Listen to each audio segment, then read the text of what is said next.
like, subscribe. Hi everyone, welcome to Achievement Mind Power for all competitive exams. Today in our session we discussing about TS State 2020 की जो हमारी 22 की जो हमारी preparation चल रही है उसके अंतर्गत आज का जो हमारा टारगेट सब्जेक्ट होने वाला है वो है इंग्लिश। तो आज का जो इंग्लिश हम ऑलमोस्ट हमने सारा सिलेबस कंप्लीट कर चुके हैं, बस कुछ ही टॉपिक्स रह गए हैं, 2-3 टॉपिक्स, उस पर हम रेगुलरली कभी ना कभी सेशंस लेकर कंप्लीट कर देंगे। वो इतना इम्पोर्टेंट नहीं है लेकिन हम वो भी कंप्लीट करेंगे। जितने इम्पोर्टेंट होने चाहिए थे सारे सेशंस हमने कंप्लीट कर दिए, क्योंकि हम यहाँ पर प्रीवियस सेशन के क्वेश्चन सॉल्व करनी है। ऑन द बेस हम जितना सॉल्व करना चाहते हैं सारे कॉन्सेप्ट हमने सॉल्व कर दिए। जिन्होंने अभी तक हमारे सेशंस को फॉलो नहीं किए, जल्द से जल्द जाइए प्लेलिस्ट में देखें, सारे सेशंस आपको स्टेप बाय स्टेप दिखेंगे। जो सिलेबस में दिया गया उसके अकॉर्डिंग आपको उसकी अरेंजमेंट दिखेगी।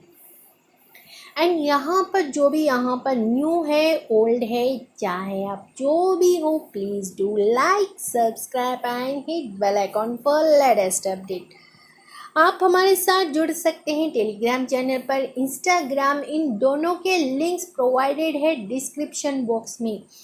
जो यहाँ पर प्रैक्टिस करना चाहते हैं वो हमारे साथ जल्द से जल्द जुड़िएगा प्रैक्टिस सेशन में जो टेलीग्राम पर चल रही है।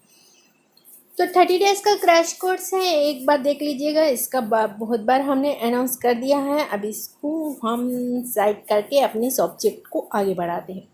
तो आज का जो हमारा टॉपिक है, टारगेट सब्जेक्ट है, वो है इंग्लिश है। पेपर 1 एंड पेपर 2 दोनों के लिए बहुत ही इम्पॉर्टेंट सब्जेक्ट है ये। तो इंग्लिश में हमने ऑलमोस्ट सारा सिलेबस कंप्लीट कर चुके हैं। 2 और 3 टॉपिक्स हम ये पूरा सिलेबस में इन कुछ दिनों में आपको वो 3 और 2 सिलेबस के जो टॉपिक्स रह गए हैं वो भी क्लियर करा देंगे। तो आप बने रहेगा, हमारे सेशन को शेयर ज़रूर करते चलेगा, लाइक ज़रूर करते चलिए। तो आज का जो हमारा टॉपिक है वो है इंग्लिश पेडागोलॉजी, जो कि इंग्लिश पेडागोलॉजी 6 मार्क्स की होने वाली है। इसके अंतर्गत ये जो है बहुत ही इम्पोर्टेंट है, समझिएगा। लैंग्वेज जो है वो इंग्लिश लैंग्वेज 30 मार्क्स का होने वाला है। आपका पूरा ग्रामर इस इंग्लिश जो 30 मार्क्स का होने वाला है, इसका ग्रामर जो है टोटल 24 मार्क्स का होगा। जो 6 मार्क्स होगा वो पेडागोलॉजी के होंगे, यानी कि पेडागोलॉजी से आपको डायरेक्ट क्वेश्चन मिलेंगे, कोई इधर उधर के एक्स्ट्रा कंटेंट आपको ऐड करके यहाँ पर नहीं पूछा जाएगा। बहुत ही इजी में आप ये 6 मार्क्स स्कोर कर सकते हैं। जो हमें फॉलो करेगा वो पक्के 6 मार्क्स यहाँ पर कैरी कर सकते हैं। तो चलिए फिर सेशन शुरू करते हैं। इसी बात पर, इसी 6 मार्क्स को अगर आप यहाँ पर गेन करना चाह रहे हो तो लाइक एंड शेयर करते चलिएगा ज़रा। तो आज का जो हमारा टॉपिक है वो इंग्लिश पेडागोलॉजी में जो फर्स्ट यहाँ पर दिया गया है, हम जो सिलेबस के अकॉर्डिंग जा रहे हैं, तो सिलेबस के अकॉर्डिंग जो दिया गया है वो आज हम डिस्कस करने वाले हैं। यानी कि सिलेबस के अकॉर्डिंग एस्पेक्ट्स ऑफ इंग्लिश का जो फर्स्ट टॉपिक है उस पर हम डिस्कस करने वाले हैं। Aspects of English, the importance of the English as a global language. ये जो इंग्लिश है ये सारी दुनिया में यूज़ करने वाली लैंग्वेज है। जो तेलुगु है, ये हिंदी है, उर्दू है, ये particular states, particular districts, particular places में, पर्टिकुलर रीजनल लैंग्वेजेस में यूज़ किया जाता है। लेकिन जो ये इंग्लिश है ओवरऑल सभी स्टेट्स में, सभी वर्ल्ड की, सभी ग्लोबल में आपको इंग्लिश जो है कॉमन सब्जेक्ट है, ग्लोबली इसे यूज़ किया जाता है। English is the language of learning. English जो है, ये जो हम लैंग्वेज किसे कहते हैं, लैंग्वेज एक भाषा को कहते हैं जो हम यहाँ पर व्यक्त कर रहे हैं। अभी जो हम बोल रहे हैं मेरी अलग सी लैंग्वेज है, कुछ लोगों की अलग से तेलुगु लैंग्वेज हो सकती है, कुछ लोगों की हिंदी लैंग्वेज हो सकती है, कुछ लोगों की इंग्लिश लैंग्वेज हो सकती है, कुछ लोगों की उर्दू लैंग्वेज हो सकती है। जो भी आपकी लैंग्वेज है, ये जो लैंग्वेज है इसे हम क्या कहते हैं, एक भाषा जो हमें व्यक्त करते हैं, किसी बात को प्रकट करने के लिए हमें एक भाषा की ज़रूरत होती है, एक लैंग्वेज की ज़रूरत होती है। तो इंग्लिश जो है ये एक सीखने वाली लैंग्वेज है। तो इंग्लिश जो है ये किस प्रकार सीखते हैं हम, किस प्रकार एक जो हम सीखते हैं, जस्ट लाइक हम साइंस सीखते हैं इंग्लिश के द्वारा, इंग्लिश से साइंस सीखते हैं। इंग्लिश का उपयोग साइंस में किया जाता है, टेक्नोलॉजी में किया जाता है, सभी एजुकेशन में किया जाता है, कल्चर में किया जाता है, मेडिसिन में भी इसे यूज़ किया जाता है। तो देखिए हर कहीं इसकी चर्चा बहुत बड़ी है। जो हम यहाँ पर पढ़ते हैं उस लैंग्वेजेस के जो हम थ्रू आउट किसी न किसी वे में हम इंग्लिश को यहाँ पर सीखते हैं।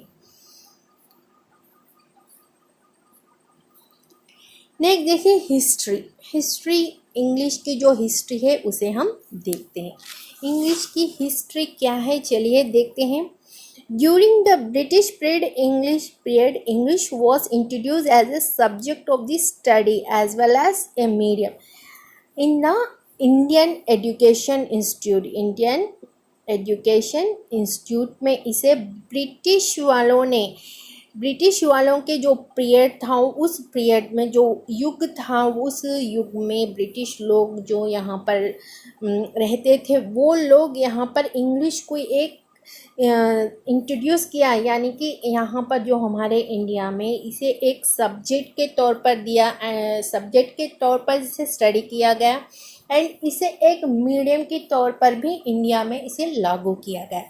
कोठारी कमीशन क्या कह रहा है, चलिए देखते हैं। In Indian language in Hindi speaking states, Hindi English and mother जो लैंग्वेज है वो मीडियम होनी चाहिए, यानी कि जो हिंदी स्पीकिंग स्टेट्स हैं वहाँ पर हिंदी होनी चाहिए, इंग्लिश होनी चाहिए, नेक्स्ट उसके बाद उनकी मदर लैंग्वेज होनी चाहिए। तो यहाँ पर जो नॉन हिंदी लैंग्वेजेस होते हैं, यानी कि जो नॉन हिंदी स्पीकिंग जो एरियाज़ होते हैं जहाँ हिंदी ज़्यादा उपयोग नहीं किया जाता, उस देश में उस प्लेसेस में हमें फर्स्ट जो उस स्टेट की उस प्लेस की जो रीजनल लैंग्वेज है उसे हम यूज़ करना है, फिर बाद में हमें हिंदी को इंट्रोड्यूस करना है, नेक्स्ट इंग्लिश को। इस प्रकार जो है यहाँ पर लागू किया जाता है। तो फॉर एग्ज़ाम्पल हम यहाँ पर देखें, अगर तेलंगाना में देखा जाए तो तेलुगु यहाँ पर जो है ये रीजनल लैंग्वेज है। अगर आप यहाँ पर 10th में स्टडी कर रहे हो तो आपको ईजी से यहाँ पर पता चलेगा। जो फर्स्ट लैंग्वेज हो वो हमें 10th में दिया जाता है, वो है तेलुगु। फिर हमें सेकेंड लैंग्वेज हिंदी, थर्ड है इंग्लिश। जिस प्रकार यहाँ पर हिंदी ज़्यादातर बोली नहीं जाती, यहाँ पर जो लैंग्वेज बोली जाती है वो रीजनल लैंग्वेज है तेलुगु। तो इस बेस पर हमारा जो करिकुलम है, जो कॉन्टेक्स्ट है, जो सारी लैंग्वेज सीखने की जो पद्धति है, ये non Indian Hindi speaking language के एरिया के अंडर आता है। तो यहाँ पर जो लैंग्वेज होती है वही हम यहाँ पर फर्स्ट लैंग्वेज देते हैं, फिर हम सेकेंड लैंग्वेज हिंदी को देते हैं, फिर थर्ड लैंग्वेज जो है वो इंग्लिश को दिया जाता है। जो हिंदी उत्तर प्रदेश यहाँ पर जो है वहाँ पर जो लैंग्वेज है उनकी जो लैंग्वेज है वो हिंदी है, इसलिए वहाँ पर हिंदी जो है फर्स्ट पर आती है, नेक्स्ट जो है इंग्लिश आती है, थर्ड जो है उनकी जो मदर लैंग्वेज है वो आएगी, यानी कि जिनकी जो मदर लैंग्वेज होगी वो उनकी लास्ट में आएगी। इस प्रकार यहाँ पर इंग्लिश का जो है करिकुलम जो स्ट्रक्चर है डिस्क्राइब किया गया। किसके अंडर इसको डिस्क्राइब किया गया, अंडर कोठारी कमीशन के। 1823 राजा राम मोहन राय ने रिक्वेस्ट किया general governor Lord ambassador and establish किया। इन्होंने क्या इस्टेब्लिश किया, राजा राम मोहन राय ने 1823 में इन्होंने कलकत्ता कॉलेज, एक कॉलेज को इन्होंने इस्टेब्लिश किया है जो कि कलकत्ता में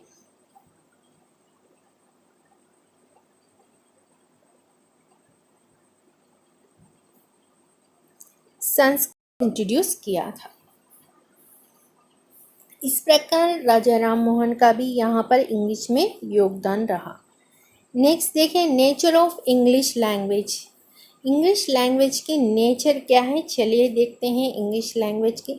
the English is one of the unique position of human being. ये जो है हमारी जो व्यक्तित्व है, ये इंग्लिश लैंग्वेज हमें सबसे यूनिक बना देती है। सब जो यहाँ पर इंग्लिश में बात करते हैं, जो यहाँ पर कम्युनिकेट करते हैं थ्रू इंग्लिश के द्वारा, उनकी जो पर्सनालिटी है, उनका जो प्रोफेशन है, वो उन्हें यूनिक बनाता है, जो यहाँ पर रीजनल लैंग्वेज में बात किया जाता है। तो इंग्लिश जो वर्ड है, इंग्लिश जो वर्ड है ये है लैंग्वेज। इंग्लिश किसे कहते हैं, ये एक लैंग्वेज है। ये डिराइव्ड किया गया है लैटिन वर्ड से इसे डिराइव्ड किया गया है, जिसका नाम है लिंगुआ मीन्स क्या है, इसका मतलब टंग। जो हम यहाँ पर ज़बान जो है इसे हम कहते हैं ज़ुबानी, टंग कहा जाता है। इस प्रकार इंग्लिश एक भाषा है जिसे हम इंग्लिश में लैंग्वेज कहते हैं।